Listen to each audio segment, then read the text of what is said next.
இப்போ இதுல வந்து ரெவென்யூஸ்லாம் வந்துட்டு எப்படி ஷேர் பண்ணிட்டாங்க? இந்த ஓடிடியை எப்படி பிரிக்கிறாங்க அப்படின்னா 3 விதமா பிரிக்கிறாங்க. என்னென்ன அப்படின்னா, அவுட் ரைட்ஸா ஒரு பொருளை வாங்கிடுவாங்க, இல்லைன்னா அதை இன்ஸ்டால்மெண்ட்டுக்கு.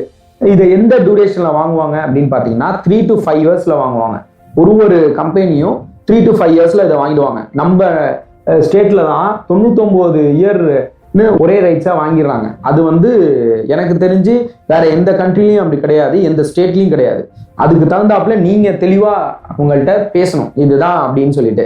இந்த ஓடிடி பிளாட்ஃபார்மே 3 years to 5 years பாண்ட் தான் இருக்கும். அது மாதிரி இந்த 3 ரெவென்யூ ஷேர்ல தான் அதை பிரிக்கிறாங்க. ஒன்று அவுட் ரைட்ஸா வாங்குவாங்க, இப்ப பொன்மகள் வந்தாலும் அவுட் ரைட்ஸா வாங்கினாங்க.